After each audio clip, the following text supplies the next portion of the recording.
Warahmatullahi wabarakatuh. Bismillahirrahmanirrahim. Alhamdulillah. Alhamdulillahillazi khalaqas samawati wal ard wa ja'ala zulumati wan nur summal ladzina kafaru bi rabbihim ya'dilun. Huwallazi khalaqakum min tinin summa qada ajala wa ajalum musamman indahu summa antum tamtarun wa huwallahu fis samawati wa fil ard ya'lamu sirrakum wa jahrakum wa ya'lamu ma taksibun. Asyhadu an la ilaha illallah wa asyhadu anna sayyidana Muhammadan abduhu wa rasulullah nabiyya ba'da. Allahumma salli ala sayyidina Muhammad wa ala ali sayyidina Muhammad, amma ba'd. Puji serta syukur mari sama kita haturkan kepada Allah Subhanahu wa taala atas berbagai macam nikmatnya, khususnya nikmat iman dan Islam. Pada siang hari ini kita sama dapat menjalankan salah satu kewajiban kita sebagai seorang muslim, yaitu melaksanakan sholat fardu Jumat secara berjamaah. Kita minta sama Allah mudah-mudahan segala amal ibadah kita, baik yang fardu maupun yang sunnah, senantiasa diterima oleh Allah Subhanahu wa taala. Amin ya rabbal alamin. Begitu juga hadirnya kita pada siang hari ini. Mungkin ada yang sedang mengunjungi ataupun sedang menjaga keluarga kita yang sedang kurang sehat, yang sedang dirawat. Mudah-mudahan diangkat penyakitnya oleh Allah Subhanahu wa taala dan diberikan kesembuhan secara sempurna. Dan kita yang sehat, mudah-mudahan kesehatan kita dijaga oleh Allah Subhanahu wa taala. Amin ya rabbal alamin. Salawat dan salam mari sama kita haturkan kepada Nabi kita Nabi Muhammad sallallahu alaihi wasallam. Salam hormat dan salam ta'zim kami sampaikan kepada segenap pimpinan daripada RSPAD Gatot Subroto. Kita doakan para pimpinan kita mudah-mudahan senantiasa diberikan keberkahan oleh Allah Subhanahu wa taala, senantiasa dalam bimbingan Allah dan senantiasa dalam perlindungan Allah Subhanahu wa taala. Begitu juga para DKM Masjid Jami Asy-Syifa, yang mana ustadz kita yang telah mengimami kita tadi sholat zuhur, mudah-mudahan senantiasa diberikan keistiqomahan dan juga diberikan keberkahan oleh Allah Subhanahu wa taala. Amin ya rabbal alamin. Hadirin jamaah rahimakumullah, setiap kali, khususnya setiap ba'da sholat fardu, kita senantiasa berdoa kepada Allah Subhanahu wa taala. Doa apapun itu dan macam apapun itu diperkenankan. Begitu juga dengan bahasa apapun, kecuali bahasa semut. Sekarang kan lagi ramai tuh ya di TikTok, di Instagram. Ada orang katanya bisa bahasa semut, bahasa malaikat. Wallahu a'lam bishawab. Dengan bahasa apapun diperkenankan ketika kita meminta kepada Allah Subhanahu wa ta'ala. Kita bermunajat, kita minta sama Allah, dan salah satu doa yang tidak pernah kita tinggalkan, dan kami yakin semua jamaah yang hadir pada siang hari ini itu menghafal doanya. Biasa doa ini disebut dengan doa sapu jagat. Bahkan salah seorang ahli tafsir yang ada di Indonesia, yaitu Profesor Dr. Quraisy Shihab, satu ketika beliau ditanya, Prof, ayat apa di dalam Al-Quran yang paling profesor senangi? Beliau menjawab, salah satu ayat yang paling saya sukai, saya senangi adalah Rabbana atina fid dunya hasana wa fil akhirati hasana wa qina azabannar. Ini merupakan satu doa yang kami yakin semuanya hafal. Bahkan biasa kita sebut dengan doa sapu jagat. Kenapa demikian? Karena doanya pendek namun mencakup semua lini kehidupan kita. Bahkan disebutkan bukan hanya fid dunia tapi juga fil akhirah, di akhirat. Wa qina azabannar, dan juga minta sama Allah agar dijauhin daripada api neraka. Rabbana, wahai Tuhan kami, atina, berikanlah atau datangkanlah kepada kami fid dunia, di dunia ini, hasanah, kebaikan ataupun kebahagiaan, wa fil akhirati, dan begitu juga di akhirat, hasanah, kebaikan. Minta kebaikan di dunia dan di akhirat, dan juga minta dijauhkan dari api neraka. Padahal sangat pendek doanya, namun maknanya begitu luar biasa. Beliau katakan ketika kita berdoa ini, pada dasarnya segala kebutuhan di dunia kita telah tercukupi. Lalu yang menjadi pertanyaannya adalah, ketika disebutkan berupa kebahagiaan di dunia, apa saja dan apa yang menjadi kebahagiaan di dunia ini? Paling tidak para ulama memberikan pendapat ada 4 hal indikator kebahagiaan di dunia. Yang pertama adalah Allah memberikan rizki yang halal dan juga yang berkah. Rizki yang halal, rizki yang berkah dinikmatin oleh keluarga, maka insya Allah keluarganya pun akan menjadi keluarga yang sakinah, mawaddah, warahmah. Oleh sebab itu kita sebagai seorang kepala rumah tangga, pastikan segala rizki yang telah kita dapat adalah rizki yang halal. Kenapa? Karena ini nanti akan berdampak dengan anak-anak kita pada saat kita memberikan rizki dari jalan yang syubhat, apalagi haram. Kenapa? Karena pada dasarnya sesuatu yang haram ketika masuk ke dalam tubuh kita, masuk ke dalam tubuh keluarga kita, itu akan berdampak terhadap beberapa hal. Di antaranya ketika orang sering menikmati harta yang haram, maka dia akan dalam ibadah tidak punya semangat, tidak ada giroh, dan bahkan sulit untuk melaksanakan ibadah, berat aja bawaannya.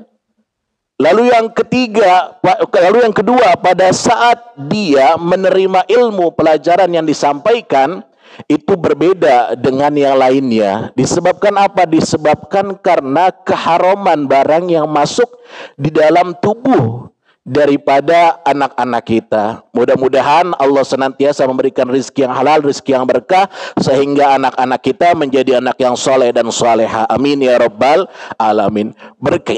Berkaitan dengan rizki yang berkah ini, para ulama memberikan berbagai macam pendapat dengan makna barokah. Salah satu yang paling populer adalah al-barakah, yaitu ziyadatul khair, bertambahnya kebaikan. Harta yang berkah walaupun nggak seberapa, tapi dia akan tetap terasa nikmat. Kenapa? Karena barokah. Oleh sebab itu kita lihat dalam hidup ini, nggak sedikit orang yang memiliki pendapatan atau penghasilan di bawah orang yang pendapatannya lebih tinggi, justru hidupnya lebih tenang, lebih enjoy, lebih berkah, dan anak-anaknya mudah diatur. Namun paling enak lagi rezekinya banyak, kemudian juga keluarganya sakinah, mawaddah, warahmah, dan anak-anaknya soleh dan soleha. Insya Allah itu adalah doa kita semua, dan insya Allah kita akan dijabah oleh Allah Subhanahu Wa Taala. Amin ya rabbal alamin. Kadang kita lihat persoalan rizki ini bukan berkaitan dengan banyak atau sedikit. Sebab banyak atau sedikit itu adalah hal yang relatif. Enggak semuanya yang banyak tercukupi, dan tidak semuanya yang dikit itu selalu kurang. Bahkan enggak sedikit juga ketika ada orang yang rezekinya sedikit menurut pandangan manusia, tapi senantiasa diberikan kecukupan oleh Allah Subhanahu wa Ta'ala. Makanya sering kita minta doa berkaitan dengan rizki. Terkadang kalau seandainya kita minta rizki itu paketnya paket lengkap. Allahumma rzuqna rizqan halalan tayyiban katsiran mubarakan fih. Allahumma ya Allah, berikanlah rizki kepada kami yang baik, yang halal, yang berkah, yang banyak. Kan satu paket kadang kalau kita minta doa tuh. Padahal kalau kita udah bilang berkah, itu semuanya akan tercukupi. Namun nggak apa-apa juga ketika kita minta berbagai macam rizki dari Allah Subhanahu wa ta'ala. Jadi berkaitan dengan hidup ini, terkadang berkaitan dengan rizki, itu kita tidak bisa menggunakan matematika manusia. Yang menggunakan matematika manusia itu nggak akan ketemu berkaitan dengan hitungan rizki yang telah kita dapatkan. Misal kita hitung-hitungan gaji per bulan sekian, kemudian ada anak sekolah habis sekian, biaya transportasi habis sekian, kemudian untuk berobat disiapkan juga, kemudian juga untuk segala macam itu sudah dipersiapkan. Bahkan kalau kita hitung itu terkadang minus. Namun kalau seandainya kita menggunakan matematikanya Allah, itu nggak ada yang minus. Kalau seandainya kita memiliki rizki yang barokah. Jadi ketika Allah sudah memberikan rizki yang berkah, walaupun sedikit, insya Allah akan dicukupkan oleh Allah Subhanahu wa ta'ala. Lalu yang kedua adalah ketika kebahagiaan di dunia, itu harusnya senantiasa kita berqanaah. Apa itu qanaah? Qanaah adalah senantiasa merasa cukup dengan apa yang Allah berikan kepada kita. Cukup atau tidak terkadang dari rasa bersyukur kita. Maka Nabi memberikan salah satu yaitu hadisnya kepada orang yang ketika dia ingin bersyukur itu sangat mudah sebetulnya. Nabi mengatakan unzuru ila man huwa asfala minkum wa la tanzuru ila man huwa fawqakum fa huwa ajdaru an la tazdaru ni'matallahi alaikum. Unzuru, lihatlah oleh kalian semua, ila asfala minkum, orang yang berada di bawah kalian, wala tanzuru ila man huwa fawqakum, dan janganlah kalian melihat orang yang berada di atas kalian, fahuwa ajdaru an la tazdaru ni'matallahi alaikum, karena dengan bersikap demikian engkau akan senantiasa mensyukuri nikmat yang telah Allah berikan kepada kalian. Kalau berkaitan dengan keduniawian, kita harus lihat orang yang ada di bawah kita. Boleh gak kita lihat orang yang dia di atas kita? Boleh, dengan syarat untuk memotivasi diri kita. Semisal kita punya atasan kita itu soleh, kemudian sholat 5 waktunya senantiasa di masjid, belum azan udah datang, kemudian sholat sunnah, kemudian rizkinya berlimpah. Apakah kita tidak boleh melihat seperti itu? Maka jawabannya adalah boleh. Sebagai apa? Sebagai motivasi bagi kita. Oh, mungkin beliau ini diangkat derajatnya sama Allah disebabkan karena ketaatannya kepada Allah. Oh, mungkin diangkat derajatnya oleh Allah Subhanahu wa ta'ala karena dia sangat cinta dan dia sangat memuliakan kedua orang tuanya. Sehingga jadi motivasi bagi kita, kalau seandainya beliau bisa, kenapa kita nggak bisa? Jadi kalau sekedar untuk memotivasi diri kita melihat yang ke atas itu boleh. Yang dilarang adalah ketika kita melihat seseorang yang memiliki ekonomi di atas kita sehingga timbul rasa kufur terhadap nikmat yang telah Allah berikan, itu yang dilarang. Misal dulu belum punya mobil, minta doa sama Allah, ya Allah biar dikasih mobil. Dikasih mobil, kemudian pergaulannya beda lagi dengan teman-teman yang hobinya mobil. Kalau dulu ketika punya motor, bergaulnya sama teman-teman yang punya motor. Udah semua dia beli, dimiliki, dimodif segala macam, timbul rasa kurangnya. Dia minta lagi sama Allah yang lebih bagus lagi. Kenapa? Karena itu tadi, pada saat dia melihat yang ada di atasnya bukan atas dasar motivasi, tapi justru yang keluar adalah sikap kufur terhadap nikmat yang Allah telah berikan. Kalau seandainya kita sudah punya mobil, kita bersyukur sama Allah, apapun mereknya dan apapun juga jenisnya. Kita lihat ada saudara kita yang belum mampu beli mobil, dia naik motor. Kita bersyukur sama Allah. Begitu juga yang naik motor, kita bersyukur sama Allah, Allah telah memberikan rizki sehingga kita punya motor. Kita lihat lagi ada saudara kita yang belum mampu untuk membeli motor, menggunakan sepeda. Begitupun juga yang naik sepeda, bersyukur sama Allah karena Allah telah memberikan kesehatan dan juga Allah berikan rizki berupa sepeda. Ternyata sepedanya mereknya Brompton lagi.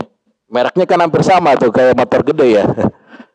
Dikasih sepeda sama Allah, bersyukur. Pada saat dia bersyukur, kemudian dia menerima apa yang telah Allah berikan, dia introspeksi, alhamdulillah Allah masih memberikan sepeda kepada saya. Dilihat lagi, ternyata ada orang yang berjalan kaki. Yang jalan kaki pun kita juga harus bersyukur. Kenapa? Karena Allah masih memberikan nikmat sehingga kita masih bisa berjalan. Karena tidak sedikit saudara kita yang diuji oleh Allah Subhanahu wa taala dalam keadaan kurang sehat dan tidak bisa berjalan. Jadi semuanya ini kita lihat apa-apa yang ada di bawah kita, sehingga kita timbul rasa syukur kepada Allah Subhanahu wa taala, dan juga kita harus sering muhasabah, berintrospeksi terhadap apa yang telah Allah berikan kepada kita sehingga timbul rasa syukur, rasa qanaah yang diberikan oleh Allah Subhanahu wa taala. Lalu yang ketiga, yaitu pada saat orang yang bahagia hidupnya di dunia, dia itu senantiasa taufiq ila ta'ah. Dia akan senantiasa diberikan kekuatan oleh Allah Subhanahu wa taala untuk menjalankan ketaatan kepada Allah Subhanahu wa taala. Pada saat ini mungkin di antara kita masih banyak tugas yang menumpuk sebetulnya. Namun ketika seruan azan datang, dia mendahulukan Allah dibandingkan dengan yang lainnya. Dia mendahulukan yang memberi rizki, padahal dia sedang cari rizki, sehingga Allah berikan rizki yang barokah. Pada saat itu sebetulnya Allah telah memberikan taufiquhu ila ta'ah, kekuatan kepada kita agar kita senantiasa menjalankan ketaatan kepada Allah Subhanahu wa ta'ala. Taat adalah mengerjakan apa yang diperintah oleh Allah dan menjauhi segala larangannya. Lawan katanya adalah maksiat. Maksiat itu ketika ada perintah dari Allah kita nggak lakukan, ada larangan kita langgar, itu adalah perbuatan maksiat. Sering kita mendefinisikan maksiat ini hanya perbuatan zina, padahal ketika seseorang nggak sholat pun itu juga termasuk bagian daripada maksiat. Kenapa? Karena ada perintah tapi nggak dilaksanakan. Ada larangan justru dilaksanakan. Itulah yang disebut dengan maksiat. Jadi maksiat itu didduhu atau lawan katanya adalah taat. Oleh sebab itu kebahagiaan yang ketiga adalah Allah memberikan kekuatan kepada kita agar senantiasa taat kepada Allah Subhanahu wa ta'ala. Pada siang hari ini kita duduk, datang dari kantor, dari ruangan masing-masing menuju Masjid Jami Asy-Syifa. Mungkin ada yang sedang menjenguk saudaranya, mungkin juga ada yang sedang menjaga atau merawat saudaranya. Duduk di sini, dari awal kita duduk kemudian kita niatkan iktikaf, itu pahalanya besar luar biasa. Apalagi setelah sholat kita niatin untuk menuntut ilmu. Itu kata Nabi, orang yang menuntut ilmu keluar dari rumahnya bagaikan orang yang sedang berjihad di jalan Allah Subhanahu wa ta'ala. Apalagi bapak-bapak sekalian, bukan hanya menuntut ilmu tapi juga mencari nafkah untuk keluarga. Yang kami yakin nafkah yang akan Allah berikan adalah nafkah yang barokah, disebabkan tidak melupakan yang memberi rizki. Oleh sebab itu, yang ketiga adalah taufiquhu ila ta'ah. Orang yang bahagia di dunia adalah dia senantiasa diberikan kekuatan oleh Allah untuk menjalankan ketaatan kepada Allah Subhanahu wa taala. Lalu yang keempat, yang terakhir adalah halawatut ta'ah. Merasakan manisnya ketaatan kepada Allah Subhanahu wa taala. Orang kalau seandainya sudah merasakan manis terhadap sesuatu hal, maka dia akan menjadikan perbuatan tersebut adalah sebagai kebutuhan, bukan hanya sekedar menjalankan kewajiban. Begitupun orang yang sudah melaksanakan atau merasakan manisnya ketaatan di dalam ibadah kepada Allah Subhanahu wa taala, katakanlah ibadah salat, maka dia tidak akan menjadikan salat itu sebagai beban, namun dia jadikan salat sebagai kebutuhan dalam kehidupan sehari-hari. Sebagaimana kebutuhan, kalau seandainya tidak dilakukan, merasa ada yang salah, merasa ada yang kurang. Bukan dijadikan sebagai satu beban yang ketika sudah dilaksanakan seakan-akan sudah terlepas dari bebannya dan kewajibannya tersebut. Maka oleh sebab itu kami yakin semua yang hadir di sini sudah mendapatkan manisnya daripada taat kepada Allah Subhanahu wa taala, sehingga meluangkan waktunya untuk melaksanakan ibadah salat fardu zuhur dan dilanjutkan juga untuk menuntut ilmu. Oleh sebab itu tidak lain tidak bukan niat kita pasti untuk mencari ridho Allah Subhanahu wa taala. Dengan hadirnya kita pada siang hari ini, kita juga minta sama Allah agar kita mendapatkan kebaikan di dunia sebagaimana doa kita sehari-hari, Rabbana atina fid dunya hasanah wa fil akhirati hasanah wa qina azabannar. Doa yang pendek yang dikutip dari Al-Quran namun maknanya begitu luar biasa. Kita dawamkan doa ini tidak lain tidak bukan agar kita mendapatkan kebahagiaan, kebaikan dan juga keberkahan baik di dunia maupun di akhirat. Amin ya rabbal alamin. Kita baca suratul Fatihah, mudah-mudahan Allah senantiasa memberikan keberkahan kepada kita dan juga keluarga kita. Kita dan juga keluarga kita mudah-mudahan senantiasa Allah berikan panjang umur dalam keadaan sehat walafiat, dalam keadaan beriman dan bertakwa kepada Allah Subhanahu wa taala. Yang sedang sakit keluarga kita mudah-mudahan diangkat penyakitnya oleh Allah Subhanahu wa taala, diberikan kesabaran. Begitu juga kita doakan para pimpinan kita yang ada di RSPAD Gatot Subroto, mudah-mudahan senantiasa Allah berikan kekuatan baik iman maupun Islam. Allah berikan rezeki yang halal, rezeki yang berkah, dan senantiasa dalam perlindungan serta bimbingan Allah Subhanahu wa taala. Dan kita semua mudah-mudahan kita mendapatkan kebahagiaan di dunia dan di akhirat. Ala hazihi niyah wa ala kulli niyatin salihah wa ila hadratin Nabi Muhammadin sallallahu alaihi wasallam bisirril Fatihah. A'udzu billahi minasyaitonir rajim. Bismillahirrahmanirrahim. Alhamdulillahirabbil